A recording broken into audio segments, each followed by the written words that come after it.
pagi kepada semua. Bersama saya yang berbahagia Datuk Saidatul Ahmad, Timbalan KSU, KPKT, yang berbahagia Datuk Dr. Alias, Ketua Pengarah Plan Malaysia, Town Planner Haji Hassan bin Yaakob, Timbalan KP, Saudara Omran bin Omar, Timbalan Ketua Pengarah, Jabatan Kerajaan Tempatan, Mr. Ken Lui, Associate Vice President, Bridge Data Center Malaysia, Sdn Bhd. Okay, selamat pagi dan salam sejahtera kepada semua. Okay, terlebih dahulu terima kasih saya ucapkan kepada tuan rumah Cik Ken Lui, Associate Vice President Bridge Data Centers, rakan-rakan media serta wakil-wakil kerajaan yang hadir pada pagi ini. Dengan sukacitanya, saya ingin mengumumkan bahawa garis panduan perancangan pusat data telah pun diangkat dan dipersetujui sebulat suara oleh Jemaah Menteri pada minggu ini, iaitu pada hari Selasa 8 hari bulan Oktober, sempena dengan pelancaran garis panduan tersebut di Bridge Data Center. Daya saing sesebuah negara dalam era digital masa kini dinilai melalui ketersediaan kemudahan infrastruktur digital yang kukuh. Infrastruktur ini memainkan peranan yang penting dalam menarik pelaburan asing, meningkatkan keselamatan cyber dan juga memastikan ketahanan ekonomi sesebuah negara. Ia juga membantu transformasi digital dalam kerajaan, perniagaan dan masyarakat melalui e-pentadbiran yang cekap, menyokong inovasi serta kecekapan dari segi operasi. Untuk makluman semua, pusat data merupakan sebuah bangunan fasiliti yang digunakan untuk menempatkan peralatan dan infrastruktur teknologi maklumat dan komunikasi secara berpusat bagi tujuan mengurus data seperti dia menyimpan, mengumpul, memproses dan kemudian mengagih data bagi kegunaan sesuatu organisasi ataupun syarikat. Setiap kali seorang pengguna memuat naik gambar, video, teks ke, data tersebut perlu disimpan dan diproses untuk kegunaan dalam platform media sosial. Berdasarkan data daripada Forbes Advisor tahun ini, tahun 2024, lebih daripada 5.35 bilion pengguna internet global mencipta 15.87 TB data setiap hari melalui media sosial sahaja. Tambahan pula, penggunaan kecerdasan buatan ataupun AI untuk juga meningkatkan permintaan keperluan pusat data yang berfungsi untuk mengurus data digital dalam masa sebenar untuk pelbagai aplikasi. Seiring dengan perkembangan ini, permintaan terhadap keperluan pusat data telah meningkat secara mendadak di seluruh dunia. Di Malaysia, kelebihan lokasi geografi di rantau Asia Pasifik,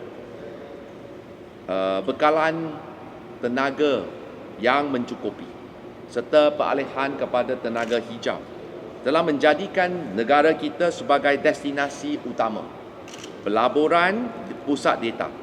Antara tahun 2021 hingga kini, Malaysia telah berjaya menerima pelabuhan sebanyak 142 bilion ringgit, di mana sebanyak 48 bilion daripadanya adalah dari negeri Johor.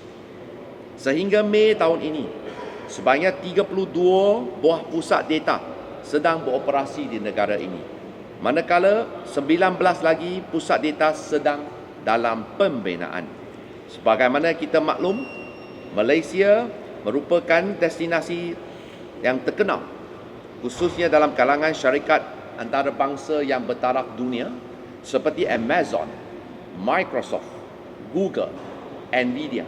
Dan baru-baru ini, pelaburan yang paling besar dalam sejarah negara telah pun diumumkan oleh Oracle sebanyak 28 bilion ringgit.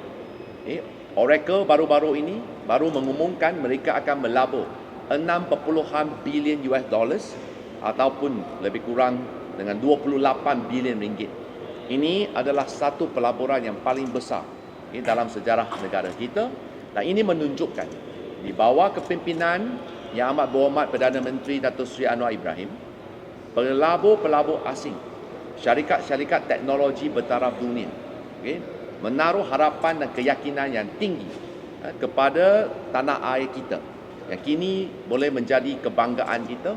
Kita lihat Amazon, Google, Oracle, Nvidia, kesemua syarikat teknologi bertaraf dunia telah memilih Malaysia. Ini adalah satu keyakinan kepada kita semua di mana menunjukkan Malaysia mempunyai potensi yang besar untuk menjadi hub pusat data yang terbesar di ASEAN dengan inventory keperluan tenaga sekitar kira-kira 4 gigawatt. Maka sebagai langkah proaktif, KPKT telah melancarkan garis panduan perancangan pusat data melalui Plan Malaysia bagi menyelagamkan serta memudahkan cara proses permohonan dan juga kelulusan perancangan, menyokong inisiatif Ease of Doing Business, dan melengkapkan keseluruhan ekosistem industri pusat data. Secara keseluruhan, garis panduan ini meliputi panduan perancangan tapak, prosedur permohonan, plan pemajuan bagi dan juga plan bangunan. Garis panduan ini terpakai kepada skala pemajuan pusat data, 3 kategori. Semua yang melebihi 1 megawatt, sama ada di kawasan baru atau di bangunan yang sedia ada.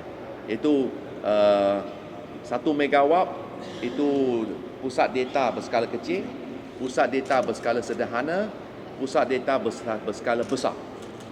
Dengan pelancaran GPP pusat data, Kementerian berhasrat untuk memperkukuhkan pembangunan infrastruktur digital dan menyokong ekosistem pemajuan pusat data melalui pembinaan pusat data di lokasi yang lebih strategik mengikut zon guna tanah yang ditetapkan untuk memastikan pengagihan sumber bagi keperluan domestik tidak terjejas. Berikutan dengan kelulusan oleh Jemaah Menteri, garis panduan ini akan dibentangkan ke Majlis Negara Kerajaan Tempatan MMKT pada 14 hari bulan November nanti dan dijangka akan diluluskan. Dan mulai hari ini, salinan pusat garis panduan ini akan diedarkan kepada semua 156 PBT dan boleh diterpakai oleh semua PBT. Maka dengan garis panduan yang jelas, saya berharap PBT akan mengambil tindakan segera untuk memberikan kelulusan to facilitate and approve as soon as possible, so long that they comply with the condition. Dulu tak ada garis panduan yang jelas, maka bila pelabur masuk, mereka pun cari-cari what is the guideline. So now all has been done. Ini melibatkan, saya ucapkan syabas dan tahniah kepada Plan Malaysia atas usaha gigih mengadakan berpuluh-puluh kali libat urus bersama dengan Jabatan Digital, MDEC, TMB, industry players dan lain-lain. Dan akhirnya, garis panduan ini kini telah pun disiapkan. Maka saya ucaplah tahniah kepada Plan Malaysia, antara satu agensi yang amat produktif dalam mengemudi perancangan negara kita. Dalam tempoh kurang daripada 2 tahun, Plan Malaysia telah siap dan telah mendapat kelulusan daripada Jemaah Menteri sebanyak 19 garis-garis panduan. Saya rasa 20 garis panduan telah pun diluluskan, jika tidak silap saya. Maka saya harap dengan adanya garis panduan ini, Malaysia akan terus menjadi pusat penjanaan AI dan juga pusat data digital yang paling tersohor dan paling tersohor di benua Asia, sekurang-kurangnya di benua Asia. Ia menawarkan peluang pekerjaan serta penjanaan ekonomi setempat, khususnya online trading, banking system, bukan saja untuk TikTok main social media, tapi a lot of commercial application which all require data center. We have an expert, Mr. Ken Lui, is here to answer any question. Maybe garis panduan ini terpakai pada pusat data yang sudah beroperasi atau yang upcoming one? Ya, pakai kepada semua. Untuk yang 19 pusat data yang bakal dibina, berapa yang akan dibina di Sarawak? Ada yang akan dibina di Sarawak? Saya rasa ada. Cuma saya tak ada data soalan spesifik macam ni, saya kena cari taburan. Tapi yang saya tahu, dia 3 area dipilih. Kita serah kepada pelabur. We practice laser economy. Ini adalah negara demokratik. Kita tak boleh paksa pelabur mesti pergi negeri mana. jika tidak sesuai kepada rancangan mereka. Sekarang yang kita lihat 3 kawasan yang paling popular, Kuala Lumpur, Cyberjaya, Johor. For the technical requirements to transition to the green, using green energy, will the guidelines actually address the environmental requirements of Yes, requisites? this guideline we have a 5S principle. The first S is sustainable. So memang dalam guideline we always because Malaysia is a strong solid supporter for SDG Goal 2030. Okay, untuk makluman semua, minggu ini adalah Hari Habitat Sedunia. Okay, Malaysia kini berada di keadaan yang boleh kita banggakan.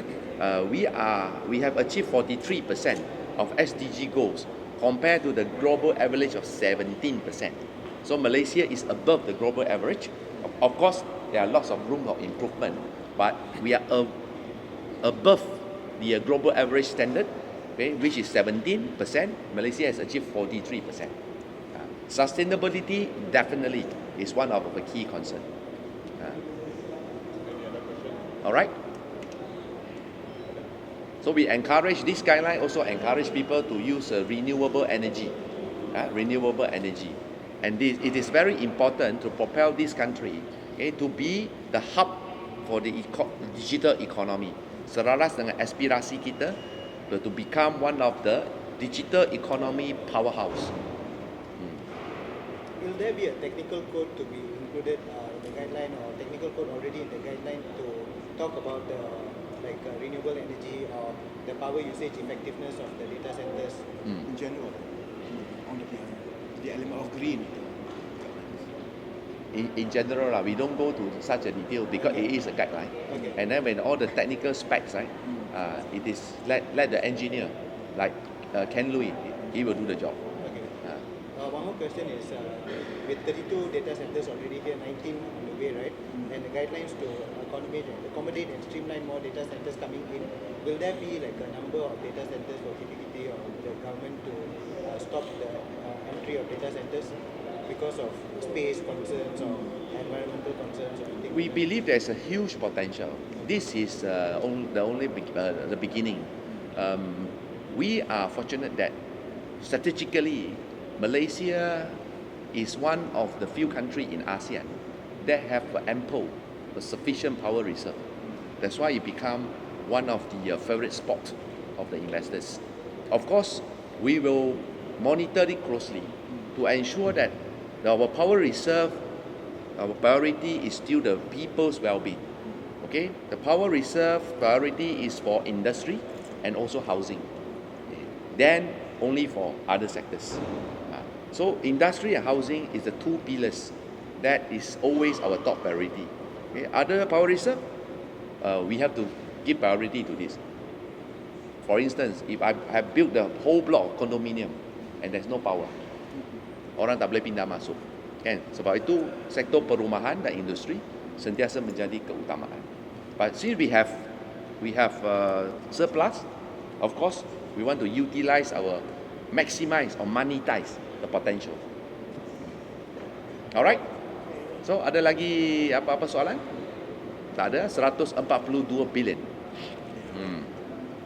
This is one of the reason why we create demand for ringgit. That's why ringgit semakin kukuh kerana pelabur semua bermasuk.